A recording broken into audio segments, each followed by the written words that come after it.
Hello বন্ধুরা, আজকে আমি আবার হাজির হয়েছি তোমাদের জন্য একটি নতুন রেসিপি নিয়ে।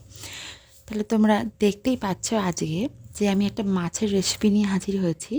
এটা তেলাপিয়া মাছ। তেলাপিয়া মাছ আমরা অনেক রকমভাবে খেয়ে থাকি।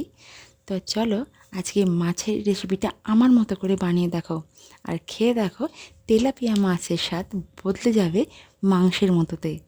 তো চলো লেটস গো। এখানে প্রথমে আমি একটা কড়া নিয়ে নিয়েছি। কড়াটা সামান্য গরম হলে এখানে আমি দিয়ে দিচ্ছি সাদা তেল। আমি এখানে 4 থেকে 5 টেবিল স্পুন মতো সাদা তেল ব্যবহার করেছি। তেলটা আমি কিছুক্ষণ গরম হতে দিলাম। তেলটা গরম হয়ে গেলে এখানে আমি দিয়ে দিচ্ছি আমার ম্যারিনেট করে রাখা তেলাপিয়া মাছগুলো। আমি এখানে 4 পিস তেলাপিয়া মাছ নিয়েছি। মাছগুলোকে ভালো করে ধুয়ে পরিষ্কার করে নুন এবং হলুদ মাখিয়ে ম্যারিনেট রেখেছিলাম 10 মিনিট।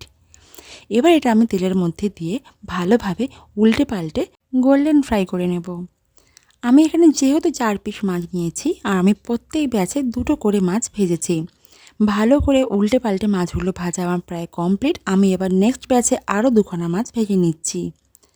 সমস্ত মাছ আমার ভাজা হয়ে গেছে। আমি একটা অন্য পাত্রে রেখে মাছগুলোকে আমি সাইডে রেখে দিচ্ছি। কড়ার মধ্যে যে তেলটা রয়েছে সেখানেই আমি দিয়ে দিলাম শুকনো লঙ্কা। তারপরে আমি এখানে দেব 1 টেবিল স্পুন আদা এবং রসুন বাটা।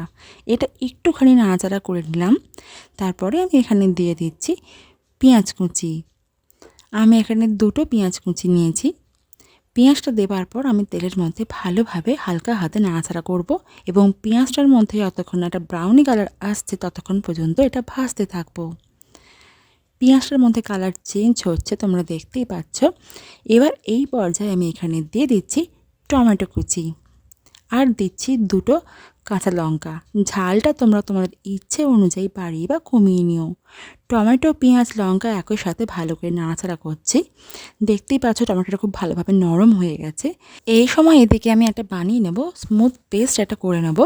তার মধ্যে দিচ্ছি কাজু বাদাম, আমন্ড, শাহমরিচ, শাহজিরে, পোস্ত এবং চারমগজদানা।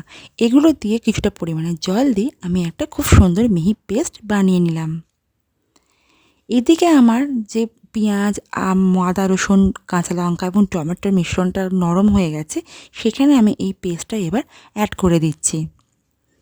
সমস্ত পেস্ট এখানে দেবার পর আমি এবার এটা খুন্তির সাহায্যে ভালো করে ওপর নিচে করে মিশিয়ে নিচ্ছি এবং এটা ভালো করে কষিয়ে নেব। যেহেতু এখানে বাদাম রয়েছে, বাদামের কাঁচা গন্ধটা ভালো করে এখানে কষিয়ে নিতে হবে। আর এই পর্যায়ে এটা আমি লো টু মিডিয়াম হিটে রেখে করব। 2 থেকে 3 মিনিট এইভাবে আমি কষাতে থাকলাম। 2 থেকে 3 মিনিট ধরে আমি কষিয়ে নিয়েছি। এবার আমি এই পর্যায়ে এখানে দিয়ে দিচ্ছি 1 টেবিল স্পুন শুকনো লঙ্কার গুঁড়ো, 1 টেবিল স্পুন দিলাম জিরের গুঁড়ো, 1 টেবিল স্পুন দিলাম ধনের গুঁড়ো আর দিচ্ছি পরিমাণ মতো নুন। এই শুকনো উপকরণগুলো দেওয়ার পর আমি আবার ভালো করে লো হিটে রেখে এটা ভালো করে সমস্ত মিশ্রণটাকে মিশিয়ে নিচ্ছি এবং ভালো করে কষাতে থাকছি। সমস্ত উপকরণ খুব ভালোভাবে কষানো আমার কমপ্লিট। এই পর্যায়ে আমি এখানে দিয়ে দিলাম আমার মিক্সার জারটা ধুয়ে আমি কিছুটা পরিমাণে জল অ্যাড করেছি। দিয়ে জলের সাথে এই মশলাটাকে ভালো করে মিশিয়ে নিচ্ছি এবং এটা আমি হাই হিটে ভালো করে নাড়াচাড়া করছি। কিছুক্ষণ নাড়াচাড়া করার পর এটা যখন জলটা খুব ভালোভাবে এর সাথে মিশে গেছে, আমি এখানে আরও 1 কাপ মতো জল অ্যাড করে দিয়েছি। জলটা ভালো করে মিশ্রণের সাথে মিশিয়ে নিলাম। এবার আমি এটাকে ফুটতে দিয়েছি হাই হিটে 1 থেকে 2 মিনিট। এবার আমি এই পর্যায়ে এখানে দিয়ে দিচ্ছি 1 টিস্পুন ঘরের তৈরি গরম মশলা গুঁড়ো। তোমরা চাইলে কেনা মশলা ব্যবহার করতেই পারো। এই উপকরণটা আবার আমি মিশ্রণের সাথে উপর নিচে করে ভালো করে নাড়াচাড়া করছি এবং মিশিয়ে নিচ্ছি। মিশ্রণটা এখানে আমার ভালো করে ওপর নিচে করে মেশানো কমপ্লিট। এবার আমি এই পর্যায়ে এখানে দিয়ে দিচ্ছি আমার আগে থেকে ভেজে তুলে রাখা তেলাপিয়া মাছগুলো।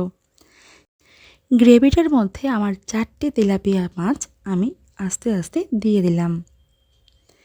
মাছগুলো দেবার পর আমি ভালো করে খুন্তির সাহায্যে এটাকে গ্রেভির সাথে মিশিয়ে নিলাম, যাতে মাছের মধ্যে সমস্ত টেস্ট ভালোভাবে চলে যায়।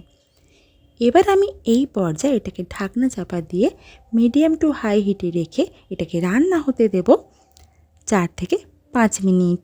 5 মিনিট পর আমি ফিরে এসেছি বন্ধুরা। এবার আমি ঢাকনাটা খুলে এটাকে চেক করে দেখে নেব এবং একটু খুন্তির সাহায্যে উপর নিচে করে নাড়াচাড়া করে দেব। আর এই পর্যায়ে আমি এবার ওপর থেকে ছড়িয়ে দিচ্ছি ধনেপাতা কুচি। এই পর্যায়ে আমি আমার হিটটা অফ করে দিলাম।